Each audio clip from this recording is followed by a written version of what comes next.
പ്രതിപക്ഷ നേതാവിന്റെയും ഷാഫി പറമ്പിലിന്റെയും തിരക്കഥയാണ് ഇപിയുടെ ആത്മകഥയുടെ പേരിൽ പ്രചരിച്ചതെന്ന് doctor P Sarin polling ദിവസം പുറത്തുവിട്ട തിരക്കഥ ജനം തള്ളിയതാണ് വയനാട്ടിലെ പോളിംഗ് കുറഞ്ഞതിന് കാരണമെന്ന് ഇനിയെങ്കിലും കോൺഗ്രസ് മനസ്സിലാക്കണമെന്നും സരിൻ പറഞ്ഞു. പാലക്കാട് നിന്നും ശാന്തകുമാർ വെള്ളാലത്ത് തയ്യാറാക്കിയ ഈ ഒരു റിപ്പോർട്ട് കൂടി കണ്ടുകൊണ്ട് ഈ ബുള്ളറ്റിൻ പൂർത്തിയാകുന്നുണ്ട്. നമസ്കാരം. രാവിലെ നേരത്തെ തന്നെ പ്രചരണ പരിപാടികൾ ആരംഭിച്ചു. അതിനുശേഷം ഇപ്പോൾ ബ്രേക്ക്ഫാസ്റ്റിലാണ് ഡോക്ടർ സരിൻ. അദ്ദേഹത്തോട് ചോദിക്കാം. ഏറ്റവും പ്രധാനപ്പെട്ട കാര്യം ഇന്ന് ഇപ്പോൾ ചർച്ച ചെയ്യപ്പെടുന്നത് ഇ.പി. ജയരാജനുമായി ബന്ധപ്പെട്ടാണ്. ഇ.പി. ജയരാജൻ പറഞ്ഞ ഒരു കാര്യം താങ്കളെക്കുറിച്ച് പറഞ്ഞതിനെക്കുറിച്ച് ശ്രദ്ധപ്പെട്ടിട്ടുണ്ടാവുമല്ലോ, അത് എങ്ങനെ കാണുന്നു? കേരളത്തിലെ ഏറ്റവും പ്രധാനപ്പെട്ട ഇന്നത്തെ വിഷയം ഇതല്ല.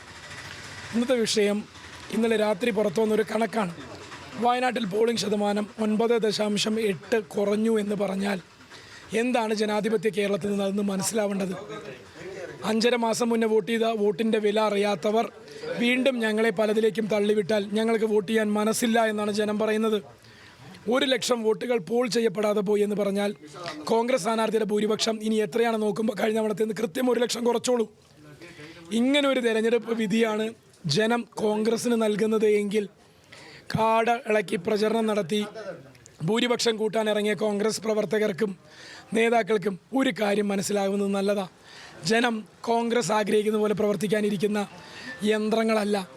ജനം ആഗ്രഹിക്കുന്നത് പോലെ പ്രവർത്തിക്കാൻ പറ്റുന്ന ഒരു പാർട്ടിയാണെങ്കിൽ ഇവിടെ നിന്നോളുക, ഇല്ലെങ്കിൽ നിങ്ങൾ അവസാനിപ്പിച്ചു പോയിക്കൊള്ളുക എന്ന് ദേശീയ നേതൃത്വത്തിലെ ഏറ്റവും പ്രധാനപ്പെട്ട ഒരു വ്യക്തിയെ അവതരിപ്പിച്ച ഇലക്ഷനിൽ കൊടുത്ത സന്ദേശം കോൺഗ്രസ്സുകാരും കേരളവും ജനാധിപത്യ ഇന്ത്യക്ക് നൽകുന്ന വലിയ സന്ദേശമാണ്.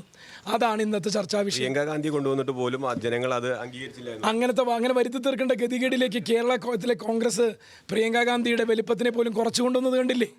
ഇതാണ് കേരളത്തിലെ കോൺഗ്രസിൻ്റെ ശക്തി. ഇത് മനസ്സിലാക്കുന്നത് നല്ലതാണ്.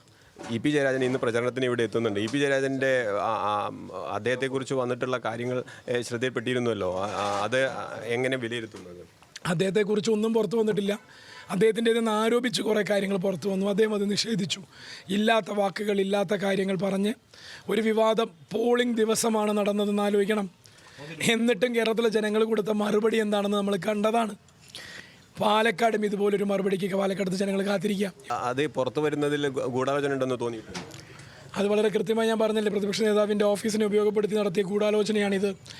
അതിൽ നിന്നാണ് ഈ വസ്തുതകളെല്ലാം ഇതുപോലെ പറഞ്ഞു കൊടുത്ത പോലെ ചെയ്യിക്കുന്നത്. ഒരുപക്ഷെ രാഹുൽ മാങ്കൂട്ടത്തിൽ തന്നെ എഴുതി കൊടുത്തതും ഷാഫി തന്നെ തിരക്കഥ മെനഞ്ഞതും വി.ഡി. സതീശൻ നടപ്പിലാക്കിയതുമാവാം. പ്രതിപക്ഷ നേതാവിൻ്റെ ഓഫീസിലെ എഴുത്തും വായനയും അറിയുന്നവർ എന്ന് ധരിക്കുന്നവർ ചേർന്ന് നടത്തിയ ഉപശാപമാണ് പുറത്തു വന്നിരിക്കുന്നത്. UDF ഒരു തിരക്കഥ ഉണ്ടാക്കുന്നുണ്ട്. ജനങ്ങളെ നേരിട്ട് പൊളിറ്റിക്സ് പറഞ്ഞ് കോൺഫിഡൻസോടുകൂടി നേരിടാൻ എന്നാണ് UDF അല്ലെങ്കിലും അറിയുക? അത് പാലക്കാട് കഴിയുന്നതോടുകൂടി എന്നേക്കുമായി UDF അറിയും.